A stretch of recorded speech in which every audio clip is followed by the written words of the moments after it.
오늘 이제 여호수아 강의 10번째 시간이에요. 여호수아를 크게 나누어 보면 1장에서 5장까지가 서론이라고 이렇게 말씀을 드렸어요. 그 서론의 시작은 하나님의 임재입니다. 5장의 서론의 끝도 하나님의 임재죠. 여호와의 군대 장관이 여호수아에게 찾아오는 장면으로 그렇게 끝이 납니다. 가나안 정복 전쟁에서 가장 중요한 것은 하나님의 임재라는 것을 우리에게 보여줍니다. 우리 인생에서도 다른 것이 문제가 아니라 내 삶 속에 함께 하시겠다고 약속하신 하나님의 임재가 있느냐 없느냐가 내 삶의 성패를 결정하는 중요한 요인이라고 하는 것을 여호수아가 가르쳐 주고 있지요. 그래서 우리 성도 여러분들이 한 번 더 묵상을 해봐야 됩니다. 내 삶 가운데 하나님의 임재가 충만한가? 나는 하나님의 인도하심 속에서 다윗이 고백한 것처럼 여호와가 나의 목자이심으로 내가 부족함이 없노라고 그렇게 고백하며 살아가고 있는지를 생각해 봐야 됩니다. 6장부터가 여호수아의 본론이다 이렇게 말씀드릴 수 있습니다. 본론의 시작은 우리가 잘 아는 유명한 여리고성 전투로부터 시작이 되어지죠. 가나안 정복의 처음 전투인 여리고성 전투의 방법은 인간적인 전술이나 방법이 아닙니다. 임재하신 하나님 앞에 내가 어떻게 반응할 것이냐라고 하는 하나님의 말씀에 대한 반응이 여리고성 전투의 승패를 결정한다 이렇게 말씀을 드렸어요. 특별히 여리고성 전투의 이 방법을 하나님께서 명령하신 것을 보게 되면 민수기 14장에서 하나님께서 피를 토하듯이 이스라엘 백성들에게 지적하신 4개의 죄에 대한 철저한 지적과 그 죄를 통해서 오히려 하나님이 원하시는 신앙의 태도가 어떤 것인가 라고 하는 것을 분명하게 세우게 되었을 때 여리고성이 무너지게 되었다 이렇게 말씀을 드렸습니다. 민수기 14장에서 이스라엘에게 하나님께서 지적하신 첫 번째 죄는 하나님에 대한 불신앙이었어요. 하나님을 입으로는 시인하면서 철저히 하나님을 믿지 못하는 불신앙. 그러나 여리고성 전투에서 하나님을 신뢰하기에 하나님의 방법대로 그렇게 여리고성을 도는 이스라엘 백성들을 볼 수 있었다. 두 번째가 불순종 아니겠습니까? 그런데 이 여리고성 전투에서 이스라엘 백성들은 철저히 하나님의 말씀대로 순종합니다. 세 번째 민수기 14장에서 지적한 이스라엘의 죄는 원망과 불평입니다. 그 원망과 불평을 여리고성 전투에서 하나님께서 침묵하라, 하나님 앞에서 침묵하라고 하는 그 명령이었고 이스라엘 백성들은 하나님의 말씀대로 침묵하면서 행진하게 되었을 때 승리케 되는 것을 보게 됩니다. 네 번째 지적한 죄가 어떤 것이었냐면 하나님을 기다리지 못하고 인내하지 못하고 함께 모여서 하나님을 대적하는 행위였어요. 그런데 여리고성 전투 때는 남녀노소 할 것 없이 하나님의 말씀대로 여리고성을 돌아야 했습니다. 약 2시간 걸리는 그 모든 이 행진에 백성들이 참여해야 했다는 것이죠. 결국 여리고성이 무너집니다. 하나님의 말씀대로. 여리고성을 무너뜨리는 것은 하나님의 능력이지만 그 하나님의 능력을 신뢰하는 이스라엘 백성들의 신앙의 태도가 바뀌게 되었을 때 그 금성 철벽으로 불리는 여리고성이 무너졌어요. 중요한 건 가나안 정복이 아닙니다. 우리가 해결해야 될 문제가 얼마나 크고 중요한가가 문제가 아니라 하나님 앞에서 지금 나의 신앙의 태도가 어떤 것이냐가 중요할 뿐입니다. 하나님을 살아계신 하나님, 전능하신 하나님, 나와 함께 하신 하나님으로 신앙하고 있는지, 믿고 있는지, 나는 하나님의 모든 말씀에 절대적으로 내 이성으로 이해가 되지 않아도 순종하고 있는지, 나는 하나님 앞에 원망하고 불평하고 내 인생은 언제나 왜 이 모양이냐고 그렇게 하나님 앞에 좌절하고 절망하는 모습을 보이는 것이 아니라 끝까지 침묵하면서 하나님을 기대하고 하나님의 역사를 사모하는 믿음의 사람인지, 그리고 마지막 하나가 우리 모두가 함께 하나님이 명하신 일에 참여하고 하나님이 원하시는 일을 위해서라고 한다면 우리의 모든 것들이 다 그렇게 드려지게 되고 있는지, 여러분 이 네 가지를 깊이 생각한다면 우리의 삶에 언제나 하나님의 방법으로, 하나님의 신비한 은혜로 여리고성 같은 문제도 반드시 무너지는 역사가 일어나게 될 줄로 믿습니다. 우리 두 번째 전쟁 여리고성의 승리 못지않게 아이성 두 번째 전투 아닙니까?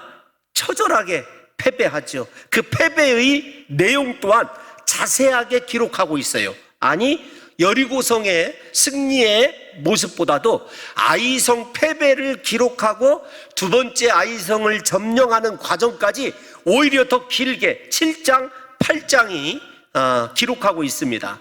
하나님의 관심이 이스라엘의 승리보다 패배에 더 관심이 있고, 그 패배를 통해서 저와 여러분들에게 하나님이 가르쳐 주시고자 하는 교훈이 훨씬 더 중요하게 내재되어 있다, 이렇게 말씀드릴 수 있겠습니다. 아이성 전투의 패배의 원인은 한 가지라고 일단 이야기할 수 있습니다. 두 가지 있지만 한 가지 어떤 것이냐면, 우리 안에 있는 죄의 근본적인 문제, 탐심의 문제를 해결하지 않고는 하나님의 온전한 축복을 누릴 수 없다라는 거예요. 우리가 잘 아시는 대로 십계명 또한 탐심에 대한 배제가 그 십계명의 근본 원리라는 것을 우리가 잘 알고 있습니다. 예컨대 아담과 하와가 하나님처럼 되고자 하는 탐심 때문에 선악과를 따먹고 범죄했다는 것을 생각해 보면 우리가 가장 경계해야 될 죄악의 시작, 죄악의 뿌리가 탐심이라고 하는 것을 아셔야 됩니다. 그래서 우리 안에 탐심 대신에 말씀을 사모하고 하나님이 우리 안에 거하심으로 그 말씀대로 나를 포기하는 것, 나를 부인하는 것, 십자가를 지는 것, 그것이 탐심을 이기는 길이에요. 그 상황에 이르렀을 때 하나님의 전능하신 능력이 얼마든지 우리의 삶을 바꿀 수 있다는 것입니다. 그래서 신앙생활에 정답은 없지만 굳이 정답을 대라고 한다면 저는 내가 죽고 예수가 사는 것입니다. 우리 안에 내가 죽어지지 않으면 언제나 내 삶의 모든 것들이 탐심에 의해서 결정된다라고 하는 것을 잊어서는 안 된다는 것입니다. 두 번째, 굳이 우리가 죄를 하나 더 지적하자면 여호수아가 하나님께 묻지 않고 자신의 의지와 방법대로 아이성 전투에 임했다는 것입니다. 하나님의 말씀을 들은 것이 아니라 자신이 보낸 두 명의 정탐꾼의 말을 신뢰하고 그가 사람의 말대로 행함 때문에 우리가 잘 아는 대로 아이성 전투에서 패배하게 돼요. 문제는 여호수아가 보인 그 모습이 사사기의 서막과 비슷하다는 것입니다. 사사기의 주제가 무엇이죠? 당시에 이스라엘에 왕이 없었으므로 사람이 각자 소견에 옳은 대로 행하더라.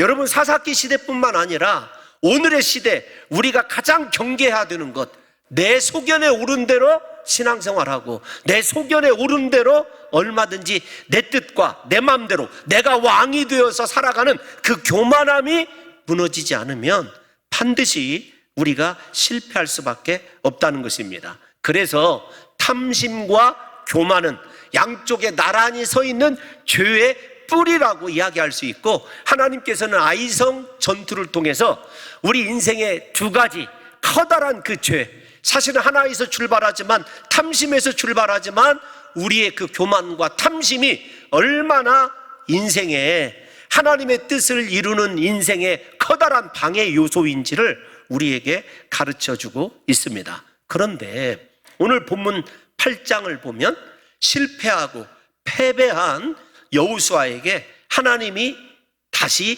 찾아오십니다. 8장 1절을 띄워놔 주세요. 우리가 이미 하나님이 여호수아에게 찾아오셨다, 말씀하신다, 아이성 전투는 이미 끝났습니다. 우리 삶에도 다시 반복되지만 우리 삶의 문제는 그 문제가 얼마나 크냐 중하냐의 문제가 아닙니다. 여러분, 중요하다는 우리가 생각할 때 이거 도저히 해결할 수 없다고 하는 그 문제가 중요한 것이 아니라 하나님이 내 삶에 임재하시고 나에게 하나님의 말씀이 들려지냐가 문제라는 것을 우리가 이 본문을 보면 알게 돼요. 중요한 것은 그렇게 이스라엘의 아간의 죄로부터 시작한 공동체의 죄 때문에 무섭게 아간에게 속한 모든 것들이 다 심판당한 그 상황에서, 그리고 여호수아 자체도 자신의 죄를 알고 있기 때문에 죄로 인하여 두려워하고 있는 그 상태에서 하나님께서 찾아오셔서 얘야 두려워하지 말라, 놀라지 말라, 다시금 여호수아와 이스라엘 백성을 위로해주는 하나님의 모습을 발견할 수 있습니다. 하나님의 자비를 발견할 수 있는 거죠. 사랑하는 성도 여러분들과 제가 먼저 생각해 봐야 될 것이 있어요. 어떤 것이냐면 하나님이 우리를 책망하시고 우리에 대해서 죄 때문에 진노하시기 이전에 우리에게 언제나 변함없는 사랑과 변함없는 자비로 우리를 위로하시기를 원하신다는 거예요. 특별히 두려워하지 말라, 놀라지 말라, 이 말씀은 여호수아 1장에서 3절에서 9절에서 하나님께서 여호수아를 모세 뒤를 이어서 지도자로 세울 때 주셨던 가장 핵심적인 말씀이라고 이야기할 수 있습니다. 두려워하지 말라, 놀라지 말라는 거예요. 그러면 사랑하는 성도 여러분, 하나님이 어떻게 또다시 그렇게 실패한 여호수아에게 찾아오셨을까요? 먼저 우리 여호수아 7장 6절 말씀을 함께 읽어보겠습니다. 시작. 여호수아가 옷을 찢고 이스라엘 장로들과 함께 여호와의 궤 앞에 땅에 엎드려 머리에 티끌을 뒤집어 쓰고 저물도록 있다가, 아멘. 여호수아가 찾아간 곳이 있어요. 하나님의 법궤입니다. 이거 중요합니다. 이스라엘 백성들이 법궤를 바라보고 요단강을 건넜어요. 여리고성 전투에서는 보이지 않지만 법궤가 우리의 행렬 가운데 있다라는 것을 믿고 행진했을 때 여리고성이 무너졌습니다. 법궤를 바라봤을 때 요단강이 무너졌어요. 중요한 건 그 법궤의 상징이 거듭 말씀드리지만 하나님의 임재의 상징이었습니다. 여호수아가 깨달은 거예요. 하나님의 임재 없이 내가 스스로 왕이 되어서 결정했을 때 패배할 수밖에 없었다는 것을 알기 때문에 하나님의 임재 앞에, 다시 궤 앞에 나와서 저물도록 있었다. 이 말은 어떤 말이냐면 하나님이 다시 말씀하실 때까지 끈질기게 하나님의 법궤 앞에 가장 중요한 회개의 모습, 옷을 찢고 티끌을 머리에 무릅쓰고 하나님 앞에 철저하게 회개했다는 것입니다. 여러분, 두 가지를 생각하셔야 됩니다. 우리 인생의 문제의 해결은요, 여러분이 지금 당하고 있는 고난의 현장, 여러분들이 아파하는 삶의 그곳에서 문제가 해결되어지는 것이 아니라 하나님 앞에 나와야 돼요. 제단 앞에 나와야 됩니다. 그리고 하나님의 임재를 우리가 얼마나 사모해야 되는가라고 하는 것을 이해하셔야 될 뿐만 아니라 중요한 건 하나님 앞에 철저히 내 자신의 무능과 하나님 앞에 하나님을 멸시했던, 그리고 내가 스스로 결정했던 그 죄를 회개하는 것이 얼마나 중요한지를 이해하셔야 됩니다. 다시 말씀을 드리지만 우리 인생의 문제는요, 여러분의 삶의 장소에서 해결되지 않아요. 하나님 앞에 나올 때, 그리고 그분 앞에 철저히 회개하는 모습을 갖게 될 때 우리의 삶의 문제가 해결된다는 것입니다. 한 번 더 더불어 7절 말씀도 한번 읽어볼게요. 7장 7절을 보게 되면 길지만 중요한 고백이 있습니다. 시작. 이르되 슬프도소이다. 주 여호와여, 어찌하여 이 백성을 인도하여 요단을 건너가게 하시고 우리를 아모리 사람의 손에 넘겨 멸망시키려 하셨나이까. 우리가 요단 저쪽을 만족하게 여겨 거주하였다면 좋을 뻔하였나이다. 여호수아의 탄식 속에는 어떤 것이냐면, 하나님, 나는 그 축복을, 가나안이라고 하는 축복을 받아 누릴 만큼의 믿음의 소유자가 아닙니다. 내 그릇이 이토록 작습니다. 내 그릇은 요단 동편에 머무는 것에 지나지 않습니다. 이렇게 하나님 앞에서 탄식하는 거예요. 저 탄식이 하나님을 향한 원망이 아니라는 걸 아셔야 돼요. 반대로 뒤집어 보면 하나님, 비록 내가 그릇이 작고 그 축복 가나안이라고 하는 땅을 받아 누릴 만한 자격은 없지만 하나님이 주시면 그것이 내 것이 될 줄로 믿습니다라고 하는 자신에 대한 철저한 반성이자 철저한 회개라는 것을 우리 성도 여러분들과 제가 아셔야 됩니다. 무슨 말이냐면, 여러분들과 저는 원래 하나님이 허락하실 은혜와 복을 온전히 누릴 만한 그릇이 못 됩니다. 연약하기도 하고 더럽기도 하고 추하기도 합니다. 그런데 하나님이 그토록 사람들이 볼 때도 연약한 우리들을 선택하시고 우리들과 함께 하시며 하나님의 위대하심을 우리의 연약함을 통해서 드러내시기를 원하신다는 거예요. 여호수아가 그것을 깨달은 것입니다. 무슨 말씀입니까? 사랑하는 성도 여러분들이요, 우리의 부족함 때문에, 연약함 때문에 낙심하지 마시고 오히려 연약한 그릇, 깨지기 쉬운 질그릇과 같은 나에게 보배로운 예수 그리스도를 주시고 하나님의 비전을 주시고 나를 통하여 그분의 위대하심을 나타내시기를 원하시는 하나님 앞에 엎드려 그분의 나를 크게 하심과 내 축복의 지경을 넓혀주심을 사모하고 기도할 수 있는 귀한 성도들이 되시기를 예수님의 이름으로 축원합니다. 나는 할 수 없지만 하나님은 하실 수 있는 줄로 믿습니다.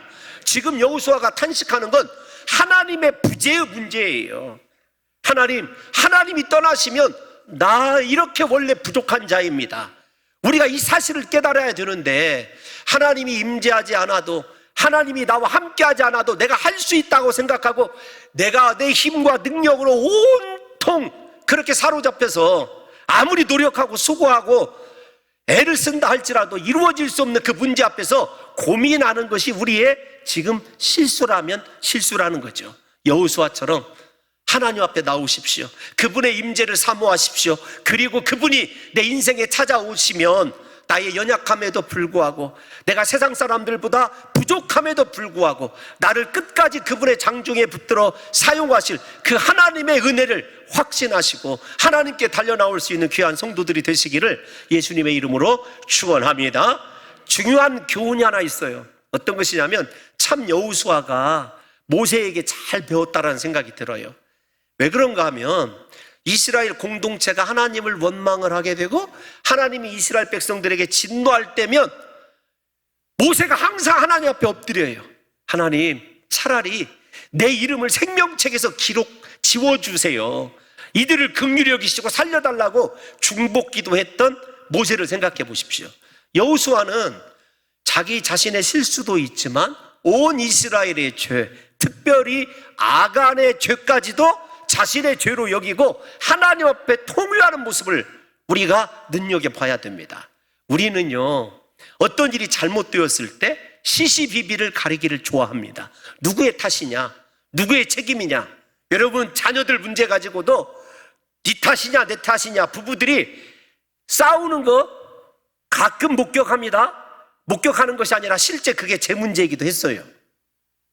그런데 여러분, 누구 탓이 아니라 하나님, 우리 가정에 일어나는 문제, 우리 직장에 일어나는 문제, 이 나라 이민족의 문제가, 우리 중앙교회 공동체의 문제가 내 문제입니다. 하나님, 내가 회개하면 되고 내가 하나님 앞에서 내 마음을 찢으면 되고 하나님 앞에서 철저히 내가 회개할 때 우리 공동체가 살아나고 우리 가정이 살아나고 우리 삶이 변화될 것이라고 하는 확신을 좀 가지시기를 예수님의 이름으로 축원합니다. 사랑하는 성도 여러분, 내가 회개하면 해결될 줄로 믿습니다. 내가 하나님 앞에 무릎 꿇으면 해결될 줄로 믿습니다. 지금 여호수아가 누구를 탓하는 것을 한번 보신 적 있습니까? 부디 진짜 믿음의 사람이라고 한다면 이 세상에 완전한 가정, 완벽한 교회가 어디가 있겠습니까? 하나님, 아무리 문제투성이라 할지라도 내가 하나의 썩어지는 미랄, 내가 여호수아처럼 하나님 앞에서 대표로 옷을 찢으면 하나님께서 우리 가정도 살려주시고 우리 공동체도 더욱더 복되게 하실 것이라고 하는 나와 하나님과의 1:1 관계로 그렇게 모든 문제를 끌고 갈 수 있는 믿음의 귀한 사람들이 되시기를 예수님의 이름으로 축원합니다. 결국 여호수아의 이 기도를 하나님께서 들으시고 오늘 하나님이 여호수아에게 찾아오셔서 얘야, 너 실패했어도 괜찮아. 너 넘어졌어도 괜찮아. 너 두려워하지 마. 놀라지 말라. 그렇게 하나님께서 위로해 주시는 이 장면을 우리 사랑하는 성도 여러분들과 제가 놓쳐서는 안 된다는 것입니다. 여러분, 하나님께서 여호수아를 회복시키시고 세우시는 것을 보면 다시 거듭 말씀드리지만 우리를 향한 하나님의 변함없는 사랑, 자비를 알 수가 있어요. 비록 범죄한 그러한 이스라엘이고 실패한 여호수아이지만 하나님께서 오셔서 그들을 위로해 주시는 것을 보게 되지 않습니까? 저도 오늘 우리 사랑하는 성도 여러분들을 축복하고 싶습니다. 여러분, 실패했어도 괜찮습니다. 넘어졌어도 괜찮습니다. 오늘 위로의 하나님께서 우리 성도 여러분들에게 두려워하지 말라, 놀라지 말라, 너의 고난과 염려 앞에서도 내가 너와 함께한다, 절대로 놀라지 말라고 그렇게 위로해 주시는 역사가 일어나시기를 예수님의 이름으로 축원합니다. 여러분, 왜 모세가 두려워했을까요? 왜 놀랐을까요? 그것은 아마도 어떤 두 가지 모순적인 말이지만 학습 효과라는 말과 또 하나는 기시감이라는 것 때문에 그럴 거예요. 정확한 용어가 될지는 모르겠지만 왜 그런가 하면 모세 때에도 하나님께서 이스라엘 백성들이 금송아지 우상을 만들었을 때 진노하셔서 이스라엘 백성들을 심판하신 적이 있어요. 레위 지파가 약 3,000명이나 되는, 그리고 수많은 사람들을 한번 하나님의 징계로, 진노로 심판한 적이 있었거든요. 그런데 자신의 때에는 다시는 일어나지 말았으면 좋았을 것한 일이 또다시 일어난 것 때문에 하나님의 그 불같은 진노를 보았거든요. 얼마나 놀랍고 두려워하였겠습니까? 또 하나, 내 때에 이런 일이 또다시 일어난다? 앞으로도 또 이런 일이 일어날 것 같다라고 하는 생각에 이 여호수아가 얼마나 놀라고 두려워했겠습니까? 그 놀라고 두려워하는 여호수아에게 하나님께서 말씀으로 위로해 주셨다. 너 절대로 내가 너를 버리지 않고 떠나지 않을 것이라고 하는 이 말씀 자체에 1장 3절에서 9절에 있는 말씀으로 다시금 여호수아를 회복시키시는 그 하나님의 그 귀한 은혜, 그 은혜가 오늘 우리 사랑하는 성도 여러분들과 저에게도 임하셔서 사랑하는 성도들이여 새 힘을 얻으시고 우리와 영원토록 함께 하실 그 하나님 앞에서 우리 사랑하는 성도 여러분들이 해결해야 될 문제, 넘어야 될 강, 넘어야 될 성, 여러분 놀라지 마시고 끝까지 하나님과 함께 전진할 수 있는 역사가 일어나시기를 예수님의 이름으로 축원합니다. 두 번째, 하나님의 명령을 좀 생각해 봐야 돼요. 우리 8장 1절 다시 띄워놔 주십시오. 두려워하지 말고 놀라지 말라. 시작. 두려워하지 말라, 놀라지 말라. 군사를 다 거느리고 일어나 아이로 올라가라. 아멘. 두 번째 명령이 어떤 것이냐면 군사를 다 거느리고 일어나 아이로 올라가라는 거예요. 일어나 올라가라는 말입니다. 주저앉지 말라는 거예요. 낙심하지 말라는 것입니다. 일어나라.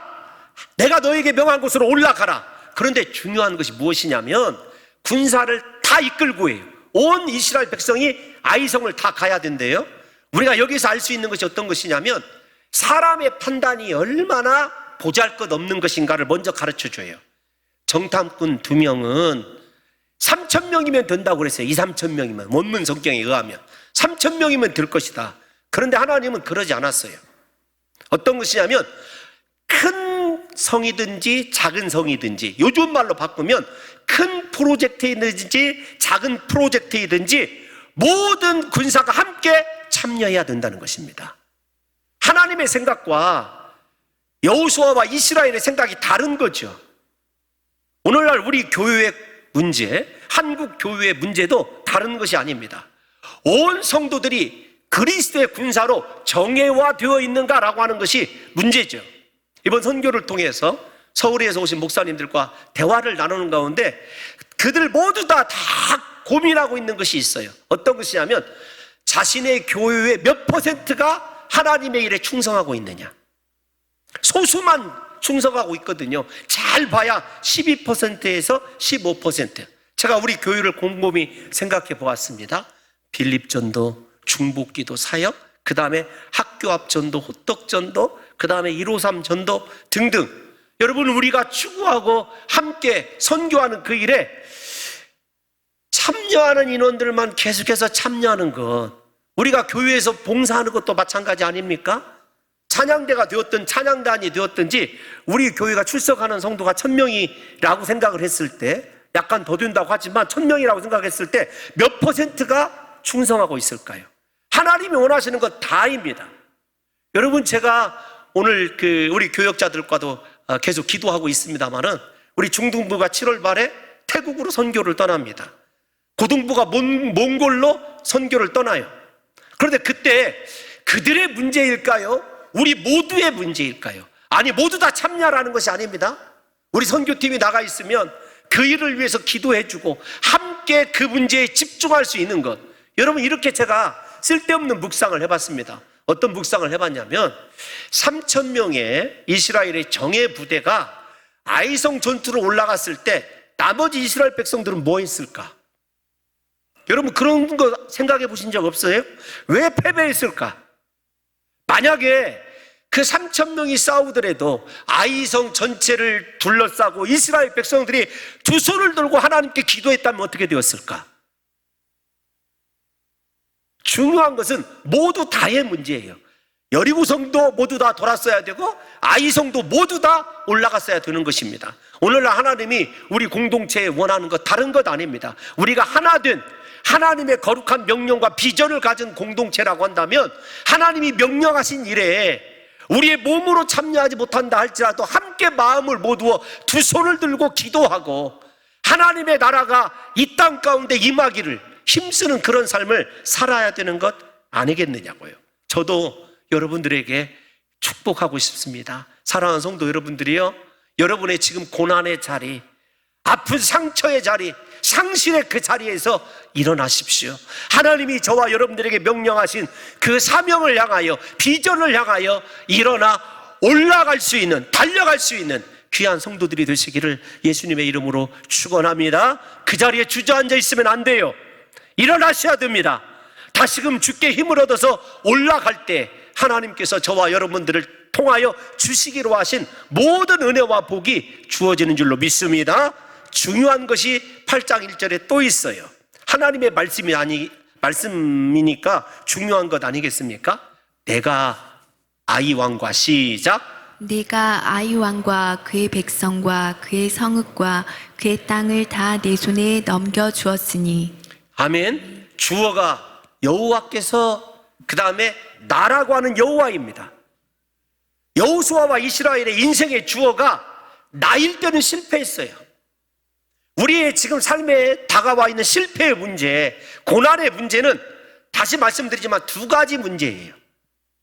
하나는 탐심의 문제, 내가 좋아하는 일만 행하는 문제. 하나는 내가 하나님께 그렇게 은혜를 입었어도 하나님께 신을 벗은 종입니다, 주님 나를 주의 뜻대로 사용해 주세요, 입술로 기도를 하는데 내가 내 마음대로 내 뜻대로 결정하는, 소견에 오른 대로 행하는 거지요. 그럴 때는 어땠습니까? 패배했어요. 실패했습니다. 우리의 실패의 원인은 다시 말씀을 드리지만 인생의 주어가 나이기 때문에 그래요. 그런데 1절에서 여호수아와 이스라엘이 회복되는 과정에 주어가 누구로 등장하냐면 다시 여호와, 나로 등장을 합니다. 그런데 너무도 은혜스러운 것이 무엇이냐면, 그렇게 실패해서 주저앉아 있는 이스라엘과 여호수아에게 일어나라, 올라가라고 하시면서 뭐라고 얘기했냐면 그의 땅을 다 내 손에 넘겨주었다. 그러니까 하나님께서 하나님 안에 있는 능력과 은혜와 축복을 지금 여호수아의 손에 넘겨주고 계시는 그 장면을 한번 생각해 보십시오.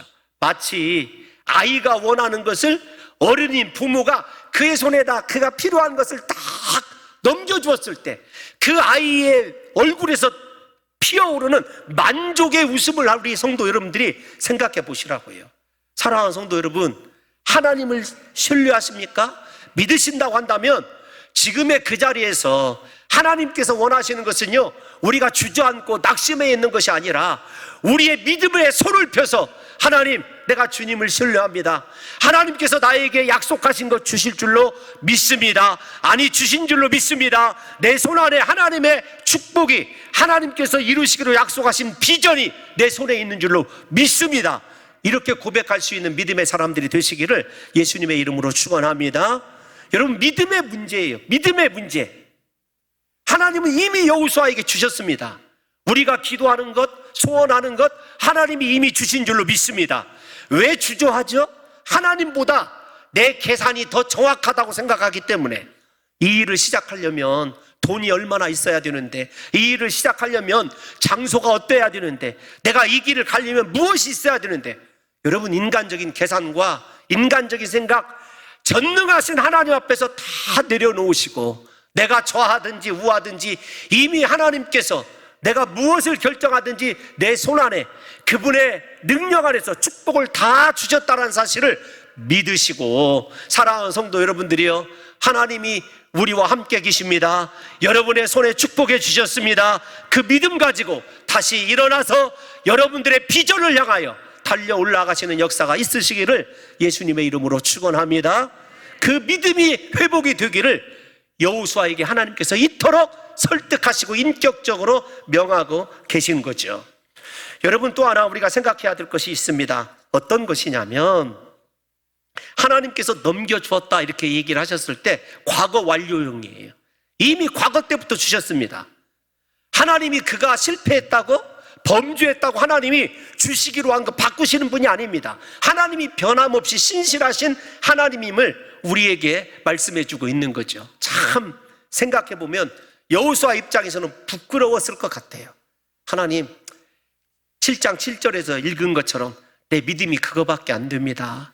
사실은 하나님, 내 믿음의 문제였습니다. 내 허물의 문제입니다. 이렇게 고백할 수 있는 것이 굉장히 중요해요. 여호수아가 그 하나님의 위로를 듣고 하나님이 이미 주었다고 말씀하셨을 때 자기 자신의 부끄러움, 믿음의 부끄러운 모습을 발견했을 것 같아요.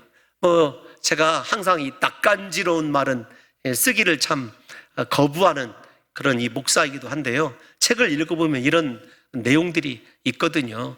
우리도 신앙 앞에서 수많은 실패를 가지고 있습니다. 우리 마음 안에는, 목회자인 제 자신 안에도 상처가 참 많이 있거든요. 여러분들 안에 사실 상처 없는 인생이 어디가 있겠습니까? 찾아와서 함께 상담하는 성도들을 바라보면 상처투성이에요. 다시 말씀을 드리지만 제 안에도 상처투성이입니다. 그런데 여러분, 우리에게 가장 큰 상처는 무엇일까요? 갑자기 왜 상처 이야기를 하냐면 오늘 여호수아의 모습 때문에 그래요. 여러분들과 제 안에 있는 상처 중에 가장 큰 상처는 어떤 것일까요? 다른 사람이 여러분들에게 평생 잊지 못할 말로 상처 준 거요? 예, 그럴 수 있습니다. 사랑하는 아내로부터 그냥 한마디 들은 것 때문에 평생 꽁꽁 앓고 가슴 아래하는 남편도 있을 수 있고, 남편의 폭언에 못 견뎌서 상처받은 아내도 있을 수 있습니다. 자녀들 때문에 삶에 여러 번 도전해도 안 되는 그 일 때문에 자존감 잃어버리고 그것이 상처가 될 수도 있죠. 근데 제가 이 말씀을 묵상하다가 제 인생의 가장 큰 상처는 무엇일까를 한번 생각해 보았어요. 그런데 그것이 어떤 것이냐면, 하나님의 말씀을 온전히 쫓아가지 못하고 죄에 넘어졌던 그것이 인생에 씻지 못할 상처더라고요. 그거 하나님께서 용서해 주셨다고도 믿음에도 불구하고 그 죄를 생각하면은요, 앞에 있는 의자에다 이마를 정말로 쾅쾅 쪄가면서 내가 왜 그랬을까? 여러분, 그럴 때가 많이 있어요. 그런데도 불구하고 하나님은, 제가 깨달은 것이, 저의 상처를 사용하셔요. 여호수아의 상처를 사용합니다. 단순히 상처 입은 치유자를 얘기하는 것이 아니라 그 낯간지럽다고 하는 말이 어떤 것이냐면, 상처를 영어로 스카라고 하거든요. SCAR입니다. 상처 들이니까 복수가 붙으면 스카스가 되겠죠. 그런데 그것을 하나님이 별로 바꾸신대요. 스카를 스타로 바꾸신대요. 그러니까 C가 T로 바뀌는 거죠. 여호수아를 바라보면서 여호수아의 실패, 여호수아 상처를 오히려 하나님께서 하늘에 빛나는 별로 만들어주시고, 온 이스라엘과 여호수아의 이름이 아이성 패배 다음의 승리를 통해서 모든 가나안 사람들에게 두려움 대상이 되게 하시는 것을 생각해 봤다는 거죠. 사랑하는 성도 여러분, 그래서 우리가 실패 앞에서 낙심해서는 안 되고, 우리 안에 수많은 그 상처들, 그것들이 하늘의 별이 되는 방법 다른 것이 아닙니다. 하나님을 만나야 되고 그 말씀이 나에게 임재하게 되면 오히려 나의 부끄러움이 변하여 영광이 되고 나의 수치가 변하여 하나님의 거룩한 찬송이 될 줄로 믿습니다. 여러분, 이 과정을 지금 여호수아가 회복되는 이 과정을 보면서 소심했던 남자 아닙니까? 모세의 시종이었고, 그런데 여호수아가 다시금 말씀으로 회복되는 것을 보게 돼요. 사랑하는 성도 여러분, 2절을 한번 읽어보겠습니다. 하나님께서 뭐라고 말씀하시는지 시작. 너는 여리고와 그 왕에게 행한 것 같이 아이와 그 왕에게 행하되 오직 거기서 탈취할 물건과 가축은 스스로 가지라. 너는 아이 성 뒤에 복병을 둘지니라 하시니. 두 가지를 가르쳐 주십니다. 하나는 너 이번엔 모든 물질 다 가져도 된다. 회복이 되니까, 하나님의 비전을 따라 살아가니까 물질적인 거 다 주십니다. 세 번째는 어떻게 해야 될지를 가르쳐 주는 거죠. 사랑하는 성도 여러분들이요, 이 말씀을 듣고 가장 억울해할 사람이 누구일까요? 아간이라고 생각이 되어지죠. 그때 한 번 참았으면 모든 백성들이 다 물질 때문에 얼마나 갖고 싶어 했겠습니까? 그런데 그 순간을 참지 못한 아간이 이 2절 말씀을 듣게 된다면 얼마나 억울했겠습니까? 사랑하는 성도 여러분, 우리의 축복이 바로 눈앞에 있습니다. 지금 이 시간 말씀대로 순종하고 나를 십자가에 못 박아 죽게 하면 하나님께서 약속하신 그 축복의 말씀이 나를 기다리고 있는 줄로 믿습니다. 그리고 그 축복을 어떻게 달성할지까지 하나님께서 가르쳐 주시는 놀라운 은혜가 임하게 될 줄로 믿습니다. 진짜 믿음의 사람은 그래서 끝까지 하나님을 기다리는 거예요. 말씀보다 앞서가지 않습니다. 하나님이 여러분들을 이곳에 보내셨을 때는 그분의 뜻이 있어요. 그 뜻이 이루어질 때까지 하나님, 내가 하나님을 신뢰합니다. 하나님, 저 상처도 많고 실패도 많이 했습니다. 더 이상 물러설 곳도 없습니다, 하나님. 그러나 하나님은 영원하시고 나와 함께 하시고 내 손을 붙잡아 일으켜 주실 줄로 믿습니다. 하나님이 원하시는 곳으로 나를 올라가게 하실 줄로 믿습니다. 여러분, 그 믿음 가지고 우리의 삶의 회복이 되어야 되는데 그 삶의 회복이 다른 데 있잖아요. 하나님과의 관계, 나를 사랑하시는 그 하나님의 음성의 귀를 기울이시고, 다시 소원합니다. 여러분, 한 발만 더 참고 기다리면 하나님께서 역사하실 줄로 믿습니다. 부디 그 놀라운 축복을 우리 사랑하는 성도 여러분들이 믿음으로 간직하셨으면 좋겠어요. 마지막 설교의 결론이 어떤 것이냐면, 여호수아가 이제부터는 여호와의 말씀대로만 행하는 사람이 되었다는 것입니다. 우리 7절 말씀 한번 띄워놔 주세요. 8절까지 한번 가볼까요? 8절 한번 보겠습니다. 자, 시작. 너희가 그 성읍을 취하거든 그것을 불살라 여호와의 말씀대로 행하라. 보라, 내가 너희에게 명령하였느니라 하고. 아멘. 하나님의 말씀대로만 행하게 돼요. 이제부터 우리의 삶에 축복의 비결 다른 데 있지 않습니다. 말씀대로 살아가는 것, 하나님을 높여드리는 것, 그것이라는 것을 여호수아가 깨닫게 되죠. 사랑하는 성도 여러분, 한 번만 그런 것이 아닙니다. 8장 27절을 보더라도 여호와께서 여호수아에게 명령하신 대로, 이 말이 핵심이 되고 있어요. 우리가 말씀대로 살아가는 것이 얼마나 중요한가. 마지막 인생의 말씀대로 행하는 여호수아의 마지막 모습이 어디에 나와져 있냐면 8장 26절에 나와져 있어요. 8장 26절 한번 읽어볼까요? 시작. 아이 주민들을 진멸하여 바치기까지 여호수아가 단창을 잡아 든 손을 거두지 아니하였고. 하나님께서 들라고 한, 가리키라고 한 단창, 8장 18절에 나와 있거든요. 진멸할 때까지 거두지 아니하여. 누구의 모습이죠? 모세의 모습 아닙니까? 모세가 아말렉 족속과 여호수아가 전투할 때 그의 손이 내려오지 않았을 때 이스라엘이 승리했던 것을 기억한 거죠. 8장 18절을 띄워놔 주십시오. 하나님은 한 번 말씀하셨어요. 뭐라고 말씀하셨냐면, 내 손에 잡은 단창을 들어 아이를 가리키라. 딱 한 번이었어요. 그런데 여호수아는요, 온 이스라엘 백성들이 아이를 진멸할 때까지 그 손을 내리지를 않아요. 마지막 모습, 여호와의 말씀대로 행하는 사랑하는 성도 여러분들이요, 하나님이 우리에게 약속하신 것이 이루어질 때까지 기도의 손이 내려오지 않기를 예수님의 이름으로 축원합니다. 하나님께서 허락하실 때까지 끝까지 하나님 앞에서 여호수아처럼 여러분들이 원하시는 그곳을 향하여 손을 내미시되 기도의 손을 내미시고 그곳을 향하여 여러분들의 모든 하나님의 거룩한 약속이 그렇게 함께 들려지게 될 때 하나님께서 여러분들에게 허락하신 모든 축복들이 이루어지는 역사가 일어날 줄로 믿습니다. 우리 사랑하는 성도 여러분들이요, 하나님께서 함께 하실 줄로 믿습니다. 오늘부터 다시금 기도의 손을 드시고 그것이 이루어지는 그날까지 여러분의 손에 든 단창을 내리시지 말기를 예수님의 이름으로 축원합니다.